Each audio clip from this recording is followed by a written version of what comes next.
Guys, ഇന്ന് ഞാനും എൻ്റെ അമ്മയും കൂടെ കുറച്ച് വീട്ടിലോട്ടുള്ള സാധനങ്ങൾ മേടിക്കാനായിട്ട് കടയിൽ വന്നിരിക്കുകയാണ്. അവിടെ കുറേ സാധനങ്ങളൊക്കെ ഉണ്ടായിരുന്നു. ഞങ്ങൾക്ക് വേണ്ട സാധനങ്ങളൊക്കെ മേടിച്ച് ഞാൻ അവിടെ വെറുതെ ചൊറിയും കുത്തി ഇന്ന് 5-6 സ്നാപ്പൊക്കെ എടുത്ത് അവന്മാർക്കൊക്കെ അയച്ചു കൊടുത്തിട്ടുണ്ട്. പക്ഷേ അവന്മാരെയൊക്കെ ഇട്ട് വെറുപ്പിക്കണം. അത് ഞങ്ങൾ കടയിൽ നിന്ന് നേരെ നടന്നു പോയപ്പോൾ ചെറിയ മഴയൊക്കെ ഉണ്ടായിരുന്നു. അല്ലെങ്കിൽ അവിടെ ഞങ്ങൾക്ക് വേറെ ഒരു കടയിലും കൂടെ കയറായിരുന്നു. അവിടെ നിന്നും കുറച്ച് സാധനങ്ങളൊക്കെ മേടിക്കാനുണ്ടായിരുന്നു. എന്നിട്ട് അവിടെ നിന്ന് വീട്ടിലോട്ടുള്ള കുറച്ച് സാധനങ്ങളെല്ലാം മേടിച്ച് അവിടുത്തെ കഥയെല്ലാം പറഞ്ഞ് കുറച്ച് നേരം അവിടെയൊക്കെ നിന്നിട്ടാണ് ഞങ്ങൾ വന്നത്. അവിടുന്ന് സാധനം എല്ലാം മേടിച്ച് വീട്ടിൽ വന്ന് രാവിലെ കെട്ടിവെച്ച ആ മുടി ഒന്നുകൂടെ ഒന്ന് അഴിച്ചു കെട്ടിയപ്പോഴാണ് ഒരു കാര്യം ഞാൻ ശ്രദ്ധിച്ചത്. പകുതി മുടി ഒളിച്ചിരിക്കുമായിരുന്നു എൻ്റെ മുടി. എന്നിട്ട് ഞാൻ ഫേസ് വാഷ് ഒക്കെ ഇട്ട് കഴുകി മോന്ത കഴുകി കേട്ടോ.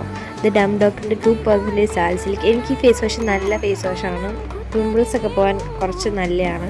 അത് കഴിഞ്ഞ് മോന്തയൊക്കെ കഴുകി വൃത്തിയാക്കി നേരെ പോയി ഒരു കുളിച്ചു. ഇനിയാണ് നമ്മുടെ മെയിൻ സ്റ്റെപ്പ്, സ്കിൻ കെയർ. ഇതിൻ്റെ പ്രൊഡക്റ്റിൻ്റെ പേരെന്താണെന്ന് എനിക്കറിയത്തില്ല. ഇതൊരു റൈസ് വാട്ടർ ടോണറാണ്.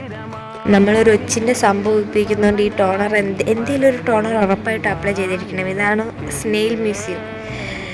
ഇതാണ് ഞാനിപ്പോൾ ഇതാണ് യൂസ് ചെയ്തുകൊണ്ടിരിക്കുന്നത്. സ്കിൻ കെയറിലുള്ളത്.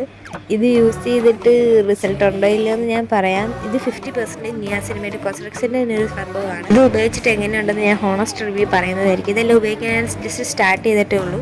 ഇനി ലാസ്റ്റിട്ട് നമുക്കൊരു ലിപ് ബാമും കൂടെ വേണം. അത് ഞാൻ സ്റ്റാർട്ട് ചെയ്തിട്ട് ഒരു 1 മന്തെങ്കിലും ആയിട്ടുണ്ട്. ഇതെനിക്ക് നല്ല റിസൾട്ടുണ്ട്. നല്ല രീതിക്ക് പിഗ്മെൻറ്റേഷൻ എല്ലാം ഇത് മാറ്റി തന്നിട്ടുണ്ട്. അത് കഴിഞ്ഞ് ഫേസിലേക്ക് ആക്നെ പോകാനായിട്ട് ഡോക്ടർ ഒരു നൈറ്റ് ക്രീം തന്നിട്ടുണ്ട്. ഇത് പിമ്പിളുള്ള സ്ഥലത്തെല്ലാം ജസ്റ്റ് ഒന്ന് സ്പ്രെഡ് ചെയ്തിടണം എന്ന് പറഞ്ഞിട്ടുണ്ട്. അതും തേച്ച് നേരെ പോയി നമ്മൾ കിടന്നുറങ്ങി ഗൈസ്. Bye bye.